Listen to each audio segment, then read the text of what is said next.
Welcome back to the session. Srinivas గారు మీరు continue చేయండి. అంటే సంస్కృతి సభ్యత పర్మనెంట్, సంస్కృతి టెంపరరీయా అని నాకు డౌట్ వచ్చింది. ఆ మధ్య భారతీయ సంస్కృతి మీద ఒక చర్చా వేదిక జరుగుతుంది. ఒక ఆయన పెద్ద ఆయన ఏమో చూడండి మన ఇండియన్ కల్చరు ఇప్పుడు ఆ డ్రెస్ కోడ్ బాగా పాటించకపోయినా చాలా తక్కువ మంది పాటిస్తున్నా ఆవిడ్ని చూడండి, వాళ్ళ అమ్మాయికి ఆ వ్యక్తిని చూడండి, వాళ్ళ అమ్మాయికి ఎంత చక్క డ్రెస్ వేసుకుని కట్టు బొట్టు అన్నీ తీసుకొచ్చారు అంటే ఆ వ్యక్తి లేచి అది మా అబ్బాయి అన్నారు. ఇప్పుడు ఈయన వెంటనే సారీ అండి మీరు వాళ్ళ అమ్మగారని నాకు తెలియదు అంటే నేను వాళ్ళ నాన్నని అన్నారు. అంటే ఎవరు స్త్రీయో ఎవరు పురుషులో డ్రెస్ను బట్టి పోల్చుకునే రోజులు ఎప్పుడో పోయినట్టున్నాయి. సభ్యతా సంస్కారం గురించి చెప్తూ పైకో అయ్యర్ భారతీయ సంస్కృతి గొప్పతనం గురించి చెప్తాడు. ట్రావెల్ లిటరేచర్, ఆయన travel book writer. Video night at Kathmandu అని ఒక బుక్ కూడా రాశాడు. ఇండియన్ కల్చర్ గ్రేట్నెస్ ఏమిటంటే అది ఎసిమిలేషన్ అయినా చేసుకుంటుంది, లేకపోతే అది పనికి రాకపోతే దాన్ని రిజెక్ట్ చేస్తుంది. ఫర్ ఎగ్జాంపుల్ పిజ్జా ఉంది, మనం తినే పిజ్జా అది యాక్చువల్గా వెస్టర్న్లో వాళ్ళకి వెజ్ పిజ్జా అన్న ఐడియావే లేదు. దాన్ని వెజ్ పిజ్జా అనేటువంటి ఐడియా ఇచ్చింది ఇండియా. ఇప్పుడు దాన్ని వెస్ట్లో కూడా వాళ్ళు ఫాలో అవుతున్నారు. సో అతను ఇండియన్ కల్చర్ గ్రేట్నెస్ గురించి చెప్తూ అది ఎక్కడి నుంచి వచ్చినా ఇండియా కల్చర్కి దాసోహం అవ్వదు, బట్ దాన్ని ఎసిమిలేట్ చేసుకుంటుంది, లేదు ఇండియనైజేషన్ చేసేస్తుంది అని చెప్తాడనమాట. సో అంటే నేను ఎందుకు చెప్తున్నానంటే సంస్కృతి అనేది తర్వాత సభ్యతగా మారిపోతుందా కొన్నాళ్ళకి?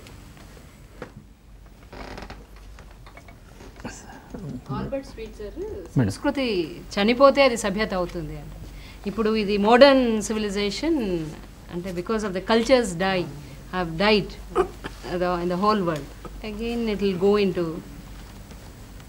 destruction అన్నట్టు చెప్పాడు. See, like what I understood from this, let me explain you. Okay, vidhi is a natural. Okay, vidhi is a natural law. Okay, vidhini ensure cheyadaniki we have created a వ్యవస్థలు. Okay, దాని తర్వాత practices ఉన్నాయి చూడండి, practices. Okay, that is సంస్కృతి. I'm not going to specific, ఒక example తీసుకున్నాను, అయితే problem ఏమవుతుందంటే example will always fall short. Okay, it will give other connotations also. So practices are సంస్కృతి. Now the boundaries of practices are sabhyata. So these are 4 things, right? So ఇప్పుడు నేను discuss చేసినవి they are generic terms, not pointing out whether saree is good or whether pant shirt is good or dhoti or lungi is good. I am not pointing out that. Okay, anything what we are using or what we are making use of it is for protection of body and to reflect the place where we are or geoclimatic conditions where we are living. And if we want to follow the same thing at some other place, then it is something bad. Say suppose I may not be wearing say full shirt, half shirt I want, but if I go to cold country, what should I do? Should I say that this is our Sanskriti, that is why I will wear this one? Okay, as long as you can bear, go ahead, and if you cannot bear, still you want to fix like that, then you may get disease or you may fall sick. Okay, so what practices are reflected? Okay, that vyavastha is deciding, and the other boundary is sabhyata. Sabhyata ante indaka cheppanu kadandi, బట్టలు వేసుకోవాలా వేసుకోవద్దా? వేసుకోవాలి. Okay, ఎందుకు? Okay, so then protection is there, then there is some more thing also other than protection. Okay, right, some more thing. What is that some more thing? Yeah, the civic society. Okay, so we can't express like that. Okay, so these are things in that vyavastha. Aithe then when I discussed this Manaviya Parampara, okay, let me complete that first. ఈ మానవీయ పరంపరలో 4 భాగాలు ఉన్నాయండి. నాలుగు మానవీయ పరంపర 4 భాగాలలో ఉంది. ఒకటి ఏంటంటే మానవీయ ఆచరణ, ఓకే, మానవీయ శిక్షణ, మానవీయ సంవిధానము, ఈ మానవీయ వ్యవస్థ 4. Okay right. మొదటిది ఆచరణ, మానవీయ ఆచరణ, మానవీయ శిక్షణ, మానవీయ సంవిధానము, మానవీయ వ్యవస్థ. మానవీయ వ్యవస్థ ఇక్కడ 5 డైమెన్షన్స్ మనం డిస్కస్ చేసాం కదా. మానవీయ వ్యవస్థ 5 dimensions we have already discussed. Okay, మానవీయ ఆచరణ ఏంటి? మానవీయ ఆచరణ ఓకే, మూల్యాలు, నైతికత, క్యారెక్టర్. ఓకే, మూల్యము, నైతికత అండ్ చరిత్ర. క్యారెక్టర్. చరిత్ర అంటే ఇక్కడ క్యారెక్టర్ దాంట్లో యూజ్ చేస్తున్నాను. Okay right. మూల్యాలు మనం 30 అనుకున్నాం కదా, మూల్యాలు 30. సో దాంట్లో జీవన మూల్యాలు 4. జీవన మూల్యాలు సుఖము, శాంతి, సంతోషము, ఆనందము. సుఖం ఏంటి? మళ్ళీ రీడిఫైన్ చేస్తున్నాను. If expectations are, there is harmony in expectations, that feeling is called సుఖము. అది జరగాలంటే ఆలోచనలలో అంతర్యుద్ధం ఉండకూడదు, అప్పుడే ఇది ఫిక్స్ అవుతుంది. ఆలోచనలలో అంతర్యుద్ధం లేదు. If there is harmony in thinking or thoughts, that is called శాంతి. If there is harmony in desires, that is called సంతోషము. If there is understanding, that is ఆనందము. If there is realization, that is పరమానందము. So this 5 things are there. So మానవ మూల్యాలలో సుఖము, శాంతి, సంతోషము, ఆనందము, these 4 things are మానవ మూల్యాలు. ఓకే, దెన్ జీవన మూల్యాలు. మానవ మూల్యాలు 6 I told. ఓకే, ధీరత్వము, వీరత్వము, ఉదారత్వము, దయా, కృపా, కరుణ. This also I discussed. ధీరత్వము అంటే ఏంటి? bravery, trying to understand the underlying harmony in all 4 levels, that is dheeratvamu. Veeratvamu is explain, means helping the other to understand, that is veeratvamu. Udaratvamu ante ఈ helping చేయడంలో నా తనువు, మనసు, ధనాన్ని వెచ్చిస్తాను అనేది ఉదారత్వము. ఓకే, దయా అంటే if other guy is having understanding but lacking, they lack facilities. Okay, they lack facilities, అది దయ. కృప అంటే other guy is having facilities but lacking understanding, that is కృప, providing, that is కృప. అండ్ కరుణ అంటే providing both. These 6 are there. Okay, then స్థాపిత మూల్యాలు, శిష్ట మూల్యాలు we have discussed yesterday in detail. And then last one is what? వస్తు మూల్యాలు. వస్తు మూల్యాలు 2. దాంట్లో ఉపయోగితా మూల్యము, కళా మూల్యం. ఉపయోగితా మూల్యం అంటే ఏంటంటే పోషణకి, రక్షణకి, సదుపయోగానికి పనికొచ్చే ఏ వస్తువు అయినా సరే ఉపయోగితా మూల్యంలో ఉన్నాయి. ఓకే, ఉపయోగితా మూల్యంలో ఉండే వస్తువులు. కళామూల్యంలో ఉండే వస్తువులు ఏంటి? రియాలిటీని అర్థం చేసుకోవడానికి లేకపోతే చేయించడానికి పనికొస్తే భౌతిక సౌకర్యాలు, అవి కళామూల్యంలో. ఎగ్జాంపుల్గా ఇది ఉంది కదా, పాయింటర్, దిస్ ఈజ్ వస్తువు ఆఫ్ కళామూల్యం. Okay, anything. సో ఈ all this means setup, everything that comes into కళామూల్యం. బోర్డ్ కమ్స్ ఇన్ టు కళామూల్యం. సో ఆల్ దీస్ ఆర్ కళామూల్యం. సో అన్నిటి మూల్యాలు. ఈ మూల్యం అర్థమైతేనే దాన్ని అధిమూల్యం చెయ్యమండి. మూల్యం అర్థం అవ్వకపోతే అధిమూల్యం చేసే ఛాన్స్ ఉంది, అవమూల్యం చేసే ఛాన్స్ ఉంది. ఓకే, సో ఇవన్నీ ఏమంటారు? మూల్యాలు. ఓకే, సో ఈ what we have discussed is ఈ మానవ పరంపరలో మానవీయ ఆచరణ అనే అంశం ఉంది కదా, ఆ మానవీయ ఆచరణలో ఇవి వచ్చాయి: మూల్యము, నైతికత, చరిత్ర. సో నైతికతలో ఏమున్నాయి? 3. అర్ధనీతి అని చెప్పాను, రాజనీతి అని చెప్పాను, ధర్మనీతి అని చెప్పాను. అర్ధనీతి అంటే ఏంటి? ఎకనామిక్స్. అంటే ఏంటంటే after understanding the requirement of physical facilities, producing that. Okay, that is అర్ధనీతి. ఓకే, రాజనీతి is what? Protecting what we have produced, that is రాజనీతి.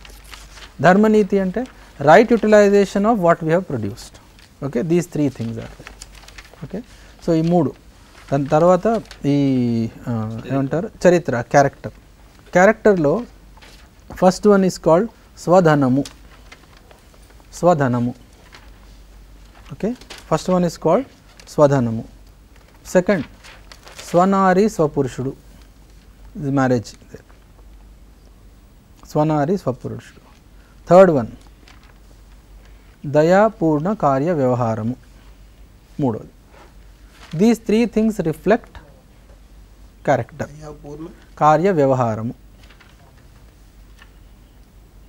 దీనికి వ్యతిరేకంగా ఏంటి? పరధనము. ఓకే, వ్యతిరేకంగా ఈ సెకండ్ దానికి ఏంటి? పరనారి, పరపురుషుడు. Even at thought level. Okay, even at thought level. Okay, and then ఇతరుల్ని పీడించడం థర్డ్ది. ఓకే, దయ. ఓకే, దయ లేకుండా హీనంగా చూడడం. So these 3 things are there. Okay, will go into details later. ఇవన్నిట్లో మళ్ళీ డీటెయిల్స్ ఉన్నాయి ఇంకా. ఓకే, దట్ ఈస్ మానవీయ ఆచరణ. ఓకే, మూల్యము, నైతికత, చరిత్ర. తర్వాత మానవీయ శిక్షణ. మానవీయ శిక్షణ అంటే ఇవన్నీ ఎక్స్ప్లెయిన్ చేయడమే. దిస్ ఈజ్ మానవీయ శిక్షణ. ఈ 5 dimensions, all this part of this one. Okay, స్వత్వము, స్వతంత్రము, స్వరాజ్యము. ఓకే, ఇందులో బిహేవియర్ షుడ్ లీడ్ టు అఖండ సమాజము, work should lead to mutual prosperity and universal human order. Okay, this is education, human education. అంటే హ్యూమన్ ఎడ్యుకేషన్.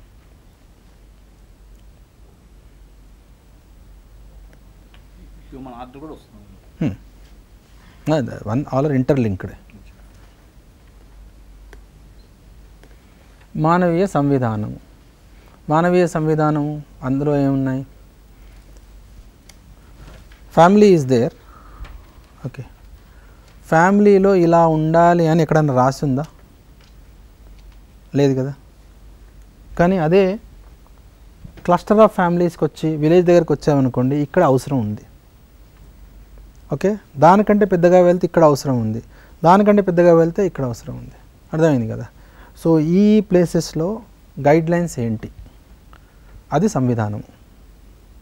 ఓకే, అది సంవిధానం, society. Okay, అది సంవిధానం. Right. అయితే దాంట్లో that defines the boundaries. Okay, ఇది allowed, ఇది not allowed. ఇది అలౌడ్, ఇది not allowed. Right. అయితే ఫ్యామిలీ వాల్యూస్ నుంచి సొసైటీకి వెళ్ళారనుకోండి, that should be more than this one. అలానే అంటే ఎంత పైకి వెళ్తుంటే that is more. Okay, so other things are inside that. అది సంవిధానం. ఓకే, తర్వాత వ్యవస్థ ఆల్రెడీ మనం డిస్కస్ చేసాం. సంస్కృతి, సభ్యత, విధి, వ్యవస్థ. That is this one. మానవ పరంపర. Again recheck it with human target. Have we reached that target? If there is something wrong, then again work it out, again check it. Okay. So విజ్ఞానము, వ్యవహారము, కార్యము, వ్యవస్థలో కృషి, అఖండ సమాజము. అఖండ సమాజం అంటే family to world family. Family to world family. సార్వభౌమ వ్యవస్థ, యూనివర్సల్ ఆర్డర్. మానవ పరంపర, universal human order. These are the activities. అఖండ సమాజము, అఖండ సమాజం అన్డివైడెడ్ సొసైటీ అండి. Family to world family. Yes sir.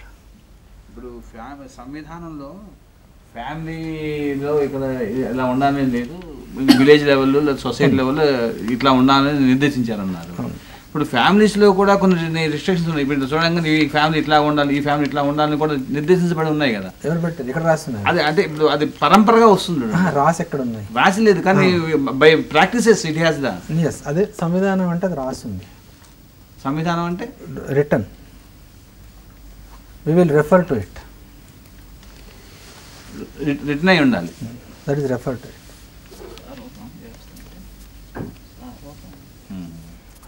Universal order sir.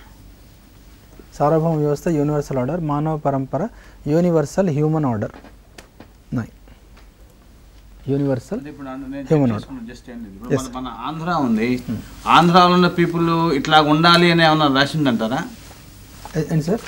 Andhra people ఇట్లా ఉండాలి అంటే సందర్భం. ఆంధ్ర అంటే మన కంబైన్ చెప్తున్నాం, వాళ్ళు వీళ్ళు గవర్నమెంట్ అనేది. ఇప్పుడు ఫ్యామిలీలో సే ఏమన్నా వస్తువులు వచ్చాయనుకోండి, అందరి అధికారంలో ఉన్నాయా లేకపోతే ఒకరి అధికారంలోనే ఉన్నాయా? అందరి అధికారంలో ఉంటాయి. ఎట్లా?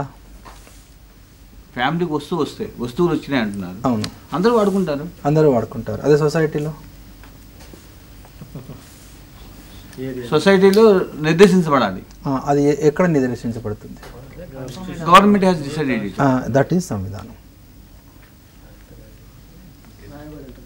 అంటే ఇప్పుడు ఆహార నియమాలు, కట్టుబొట్లు ఇవన్నీ ఉన్నాయి కదండి సార్. ఇప్పుడు మేము చెప్పేది ఫిజికల్ ప్రాపర్టీస్ అనుకోండి, అవి మేము చెప్పినట్టుగా రిటర్న్ అయి ఉంటాయి. This properties so and so అని చెప్పబడి ఉంటుంది.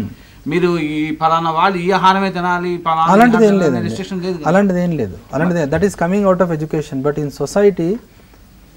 Society when you are going into the society, there are some guidelines in society. Okay, what are the guidelines? You should not disturb the other person's freedom. This is there and it is written. Intlo it is not written but followed. ఇంట్లో it is not return. ఇంట్లో ఏం లేదు కదా, రాసలేదు, board మీద రాసేసి okay అలాంటిది లేదు కదా, it is followed. I agree with you sir. ఇప్పుడు బోనాల పండుగ జరుగుతుందండి, అది ఎక్కడ రాసిలేదు, గవర్నమెంట్ దాన్ని రాసి చేస్తుంది, గవర్నమెంట్ కూడా దాన్ని రాసి ఉందండి, గవర్నమెంట్ చేస్తుంది, రాసి ఉంది, రాసి ఉంది, అది రాసి ఉంది. అలాగే తిరుమల దేవస్థానం చేసే కార్యక్రమాలు, ఇప్పుడు సపోజ్ నేను ఈ వర్క్షాప్ కండక్ట్ చేస్తాను, మీరు వచ్చేయండి అని అంటే ఎలా వస్తారు? నాకు గవర్నమెంట్ హెస్ గివెన్ ఆర్డర్. ఎక్కడ రాసి ఉంది? అది నాకు ఆర్డర్ ఇచ్చారు. అదే సార్, ఎక్కడ రాసి ఉంది? గవర్నమెంట్ ఉందండి అది. అదే అందరూ రాసి ఉంది కదా, రాసి ఉంది, రాసి ఉంది కదా. మీకై మీరు రావాలంటే ఇంట్లో ఏదైనా రాస్తారా? రాయరు. ఏమైంది అక్కడ? కాదండి, నేనేదో ఎక్స్ప్లెయిన్ చేస్తున్నాను. లేదని కాదండి, లేదని కాదు, that is different, this is different. అక్కడ అవసరం లేదు. ఓకే, అక్కడ ఇవన్నీ రాసి ఉంటాయి. ఓకే, రాసి ఉంటాయి. ఇప్పుడు మీరు రావడానికి అర్హత ఏంటి అంటారు. నన్ను ఆయన ఎందుకు పంపించారంటే నన్ను కూడా పంపించవచ్చు కదా అంటారు. సో ఏదో ఒక దాంతో డిసైడ్ చేస్తారనమాట. అర్థమైంది? ఏదో ఒక దాంతో డిసైడ్ చేస్తారు. అది అవన్నీ ఒక దగ్గర రాసి ఉంటాయి. ఓకే, అవి ఇప్పుడు సరిగా రాయబడలేదు కాబట్టే ఇన్ని గొడవలు వస్తున్నాయి. ఓకే, పార్షియాలిటీ అని, ఇదని అదని ఏమైనా వస్తున్నాయా, రావట్లేదా? వస్తున్నాయా? వస్తున్నాయి కదా. ఓకే, ఇప్పుడు అది ఇప్పుడు మానవీయ సంవిధానము ఓకే అలా లేదనుకోండి, అప్పుడు ప్రాబ్లమ్స్ ఉంటాయి. ఓకే, లేదు, ఇట్ ఈస్ ఇన్ఈక్వాలిటీ. ఓకే, ఉన్నాయి కదా, ఎన్నో ఉద్యమాలు నడుస్తున్నాయి, నడవట్లేదా? ఓకే, మళ్ళీ మెల్లగా కొంచెం సవరణలు జరుగుతాయి, మళ్ళీ సవరణలకు అపోజిషన్ ఉంది, ఆ సవరణ కావాలని ఉంది, అన్నీ జరుగుతున్నాయి కదా. Okay, now what I am telling is, when it is written with right understanding, then it is not like that. Okay, how we are achieving it, there may be change, but what we have to achieve, there will not be change. Okay, adi మానవీయ సంవిధానం.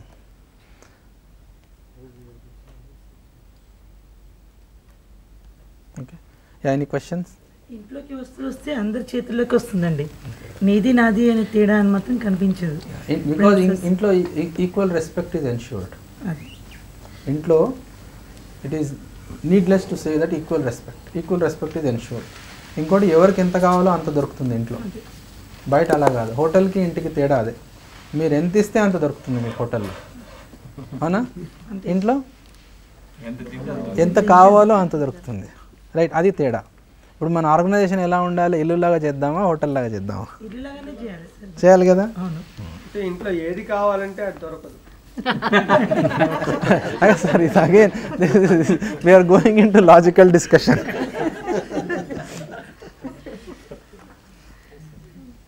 Yeah, any question? ఏమన్నా sir?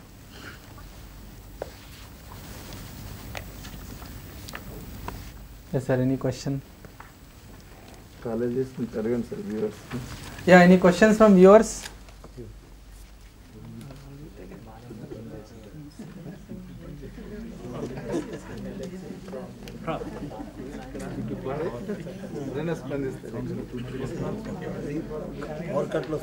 Yeah, if it is not there, then let us get into this discussion. Okay, right. Harmony in existence. Okay, I would like to initiate this today. Harmony in existence. అస్తిత్వము. Okay, అస్తిత్వము ఎలా ఉంది అంటే సహస్తిత్వ రూపంలో ఉంది. Okay, it is in the form of coexistence. అయితే దాంట్లో యూనిట్స్ ఉన్నాయి, స్పేస్ ఉంది. Okay, space is there, units are there. Space and units. ఒకసారి యూనిట్స్ని చూస్తే కనుక units are limited in size, అవును కదా, units are limited in size, space is unlimited, space is all pervading, no activity in space. When it comes to units, units are active and activity is there in units, right, in all, whether it is jada padarthamu or chaitanyam, renditlo activity is there. Now by being in space, unit is energized by being in space. Okay, by being in space, unit is self organized, by being in space, unit is recognizing its relationship and fulfilling with every other unit in space. This is taking place continuously, right. So two types of units are there, one is jadamu, another one is chaitanyamu, jadamu and chaitanyamu. So జడము plus జడము ఆ రెండిటి మధ్యలో సంబంధాన్ని నియమము అంటామండి మనం, నియమము. Okay, that is law. జడము మరియు జడం ఆ రెండిటి మధ్యలో సంబంధాన్ని నియమము అంటాం. దెన్ చైతన్యము చైతన్యము ఈ రెండిటి మధ్యలో సంబంధాన్ని న్యాయము అంటాం, న్యాయము. ఓకే, తర్వాత జడము చైతన్యము ఈ రెండిటి మధ్యలో సంబంధాన్ని ధర్మము అంటాం, ధర్మము. ఓకే, నియమము, న్యాయము, ధర్మము. తర్వాత జడము చైతన్యము ఈ రెండిటి సంబంధం శూన్యంతో ఆర్ దట్ స్పేస్తో, దాన్ని సత్యము అంటాం, సత్యము. ఓకే, దట్ నియమము, న్యాయము, ధర్మము, సత్యము. Let's take phone call. Yes sir, go ahead. Hello hello, నమస్తే సార్. నమస్కారం సార్, చెప్పండి sir. Tekkali government degree college నుండి. చెప్పండి సార్. నా పేరు ఎస్ తిరుపతిరావు అండి. చెప్పండి సార్. పొలిటికల్ సైన్స్ లెక్చరర్గా పనిచేస్తున్నాను, మంటి కోఆర్డినేటర్గా కూడా పనిచేస్తున్నాను. Sir voice వినబడట్లేదండి. సార్ నా పేరు S Tirupati Rao, government degree college Tekkali నుండి మాట్లాడుతున్నాను. ఓకే, కోఆర్డినేటర్గా కూడా పనిచేస్తున్నాను మంటికి. ఓకే సార్, చెప్పండి సార్. కోడ్ ఆఫ్ కాండక్ట్ విషయంలో పౌర నియమావళి ఒకే విధంగా లేదు కదా, అలాంటప్పుడు మనం ఎలాగా నిర్ధారించి చెప్పగలం? సొసైటీలో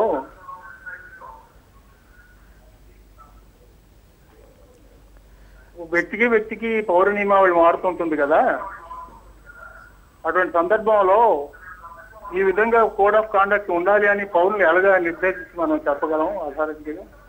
సార్, కోడ్ ఆఫ్ కండక్ట్ అనేది సమాజం నిర్ధారించాలండి, సమాజం. ఓకే, ఇప్పుడు సపోజ్ క్లాస్కి మీరు ఒక 10 నుంచి 11 గంటల వరకు క్లాస్ అన్నారనుకోండి, పిల్లలు లేదు మా ఇష్టం వచ్చినప్పుడు పెట్టండి అంటే 100 మంది పిల్లల్లో 100 మంది 100 రకాల టైంలు చెప్తారు, అప్పుడు ఏం చేయాలి? ఖచ్చితంగా ఏదో ఒక నియమావళి పెట్టాలి. అది సార్, అదే అధికారం. అయితే for some good you are deciding that. అలానే సొసైటీ ఇప్పుడు ఆ టైం అనేది మనం నిర్ణయించలేదు, కాలేజీలో ఒక నలుగురు కలిసేసి ఈ టైంలో ఇది ఉండాలి, ఆ టైంలో అది ఉండాలని, ఏ టైంలో ఏది కరెక్ట్ అనేది చెప్పారు చూడండి. ఇవన్నీ these are guidelines in society, we're fixing it. Okay, దానికి దెర్ ఈజ్ నో ఫ్రీడమ్. అది అర్థం చేసుకొని ఎందుకు అలా ఉంది అని అర్థమైతేనే freedom. Yeah, okay, let's continue here. Okay, so దీంట్లో ఏమైనా క్వశ్చన్ ఉందండి? నియమము, న్యాయము, ధర్మము, సత్యము, 4 థింగ్స్. కాదండి, ఇది సంబంధాలు చెప్తున్నాను. Units are submerged in space, దానివల్ల దాంట్లో ఎనర్జీ ఉంది, they are self organised, they are recognising and fulfilling their relationship with other unit and fulfilling, yeah whatever, right. These 3 things are taking place. Now ఎన్ని రకాల units ఉన్నాయి? 2, జడము, చైతన్యము. అయితే జడము అనే యూనిట్కి ఇంకో జడము అనే యూనిట్కి, మెటీరియల్ అండ్ మెటీరియల్ యూనిట్స్కి సంబంధాన్ని నియమము అంటాం. దట్ లా ఈజ్ ఫిక్స్డ్ లా. అలానే చైతన్యము అనే యూనిట్స్ ఉన్నాయి కదా, ఈ రెండింటి మధ్యలో సంబంధాన్ని న్యాయము అంటాం. జడము చైతన్యానికి మధ్యలో సంబంధాన్ని ధర్మము అంటాము. అండ్ ఈ జడము చైతన్యము దాని సంబంధము స్పేస్తో ఉంది చూడండి, అది సత్యము. అయితే స్పేస్లో క్రియ లేదు కాబట్టి దాన్ని క్రియాశూన్యము అంటాం. క్రియాశూన్యము, అందుకనే శూన్యము అంటున్నాం. శూన్యం అంటే సున్నా కాదు, ఇక్కడ క్రియాశూన్యము. ఓకే, అయితే నేను స్పేస్లో సబ్మర్జ్ అయి ఉన్నాను అనేది తెలుసుకోవడమే రియలైజేషన్, అనుభవించడం, అది రియలైజేషన్. ఇప్పుడు ఏమైందంటే I'm so much attached to body. Okay, so much attached to body. అయితే నా కల్పనాశీలత అనేది బాడీకి ఎక్కువ అటాచ్ అయ్యి ఉంది. ఎప్పుడైతే నా కల్పనాశీలత ఆధారం ఇదయ్యింది అనుకోండి, అప్పుడు that realisation comes inside me. realization, the moment that realization is there, then I start seeing there is harmony in nature and I start contemplating on what is right. Then after that this is నియంత్రణలో ఉంటుంది. ఇంకా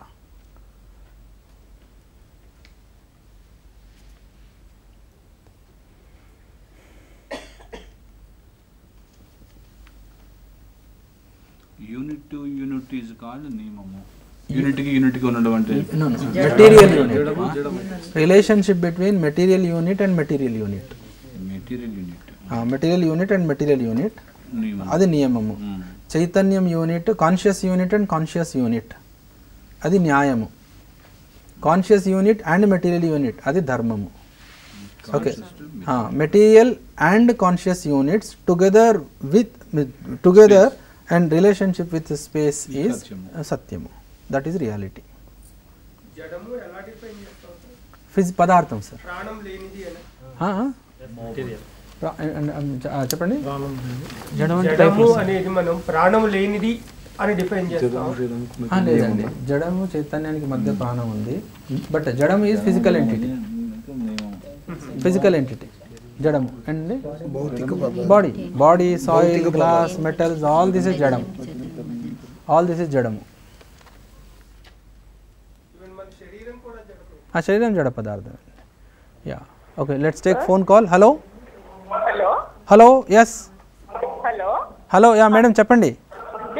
college Nellore అండి. చెప్పండి మేడం. Adiseshamma botany lecturer అండి మాట్లాడుతుంది.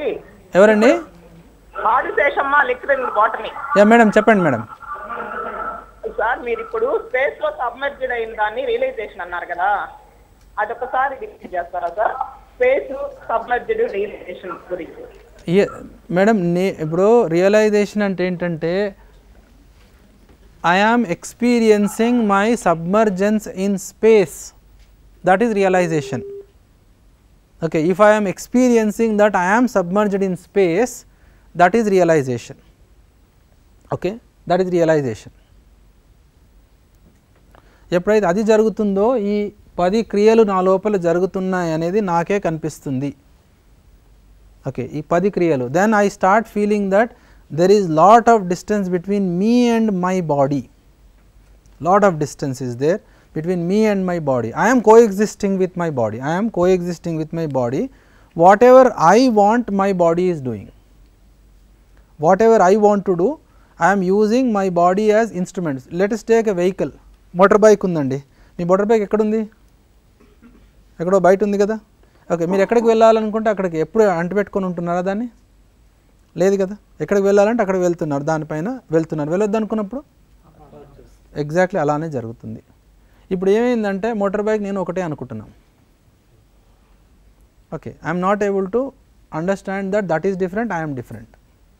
Okay, the moment I understand it, then I start understanding that is I am coexisting with this space, right?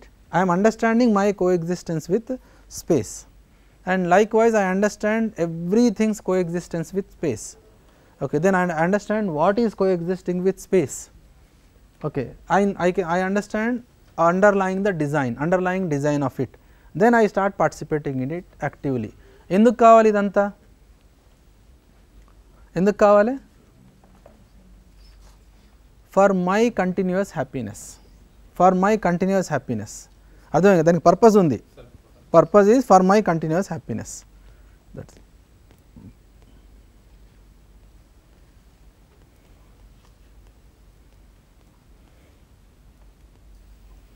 Sir ఇక్కడ yes sir. నియమం అనేది మారనిది అనుకుంటున్నాను నేను. లా మారదు, ఎందుకంటే జడం జడం మధ్య ఉంది కాబట్టి. రిమైనింగ్ వాటిలో చైతన్యం ఉంది కాబట్టి మారే అవకాశం ఉందా? ఎలా చెప్తాను, ఒక రిలేషన్లో అదే చెప్తున్నానండి. నేను మిమ్మల్ని చాలా హార్ష్గా తిట్టాను, మీరు హ్యాపీ